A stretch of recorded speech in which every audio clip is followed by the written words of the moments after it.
कुल 18 मार्च को हमारे पास ये कंप्लेंट मिली थी जिसमें बताया गया था कि एक बच्ची जो है कोचिंग छात्रा कोटा से उसका अपहरण कर लिया गया। 30 लाख की फिरौती उसके माता पिता शिवपुरी जो मध्य प्रदेश में रहते हैं उनसे मांगी गई थी।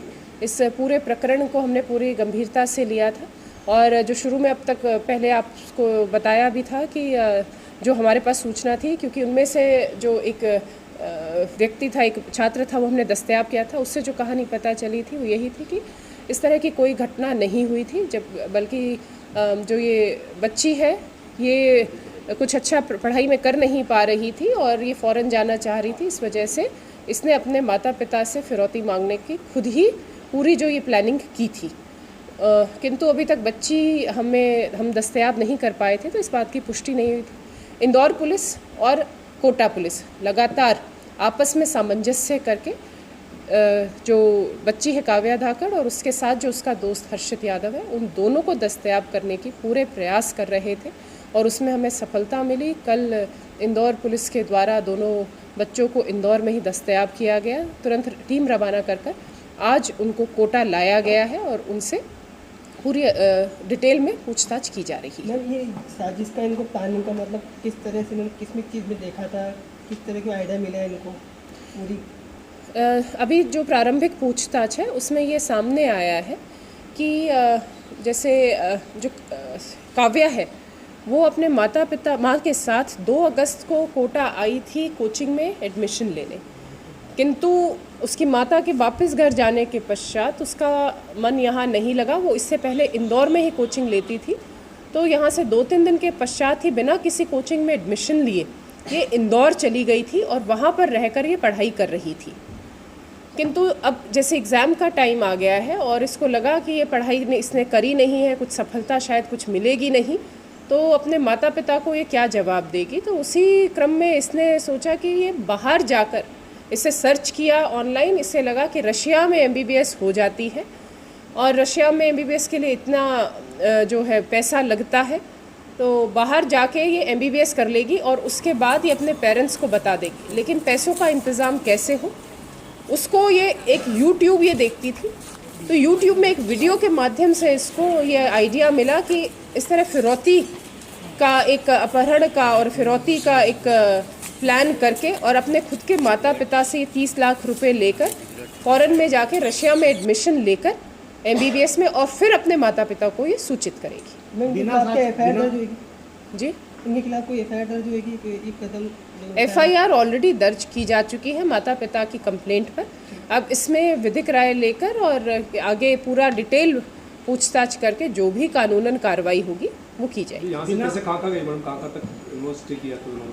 हम जो पिछली जब तक हमारी हुई थी प्रेस कॉन्फ्रेंस, उसमें आपको बता दिया गया था कि इनको 19 तारीख को इंदौर में इनको ट्रेस किया जा चुका है और बिल्कुल ये दोनों काव्या और हर्षित दोनों खुले मतलब घूमते नज़र आ रहे हैं, जिससे कंफर्म हो गया था कि इनके साथ कोई अपहरण की घटना नहीं हुई थी। इस बीच में कहाँ गए? 19 तारीख को ही रात को ये पहली जो इनको ट्रेन मिली इंदौर रेलवे स्टेशन से चंडीगढ़ की, उसमें बैठ गए। चंडीगढ़ से फिर ये आगे अमृतसर गए। इनके पास पैसे नहीं थे, इस वजह से वहाँ पर गुरुद्वारा में रुके। गुरुद्वारे में इन्होंने लंगर में खाना खाया और वहाँ पर जैसे रहने की व्यवस्था भी होती है तो वहीं रहे और फिर वहाँ पर कुछ दिन वहाँ रहने के पश्चात ये 28-29 तारीख को ये वापस इंदौर आए और इंदौर में एक कमरा लेकर रहने लगे। फिर जैसे हम इनके लगातार प्रयास कर ही रहे थे कि हम इन तक कैसे पहुँचे, तो तकनीकी और सूचना के माध्यम से हमें इंदौर पुलिस को ये खबर मिली कि ये इंदौर में ही कहीं छुपे हैं, तो वहाँ पर इंदौर पुलिस की टीम ने इनको दस्तयाब किया। MBBS ही करना था तो बिना साजिश रचे भी माँ बाप से कैसे ले सकती थी? जी, ये बिल्कुल सही बात है। मैं आप के माध्यम से सभी जो पढ़ने वाले बच्चे हैं उनसे मैं अनुरोध करना चाहूँगी कि आप मेहनत करें और अपने माता पिता से सारी बात साझा करें। आप अगर सोचेंगे कि कोई छोटी बात करके या कोई इस तरह से प्लानिंग करके कुछ आपराधिक गतिविधि करके कहीं से गलत माध्यम से पैसे लेंगे तो और फिर उसके बाद कुछ करेंगे तो वो बिल्कुल कभी भी फलता नहीं है, वो बल्कि उल्टा ही जाता है। आप जो करें अपने माता पिता के साथ रहकर उनको पूरी नॉलेज देकर सही काम करें, और सिर्फ यही आपके लिए करियर ऑप्शन नहीं है, और बहुत सारे करियर ऑप्शंस हैं। आप एक अच्छी ज़िंदगी जिए, वो ज़्यादा महत्वपूर्ण है। कहीं ना कहीं कोचिंग नगरी कोटा का नाम भी इसमें खराब हुआ है। देखिए, ये घटना ना ही किसी अपने यहाँ के कोचिंग की है, ना ही कोटा की है। कोटा शहर का इस घटना से, पूरी घटना से कोई लेना देना नहीं है, और कोटा सभी बच्चों के लिए एक बहुत ही अच्छी सुरक्षित जगह है, और यहाँ पर बहुत अच्छा माहौल भी है पढ़ाई का।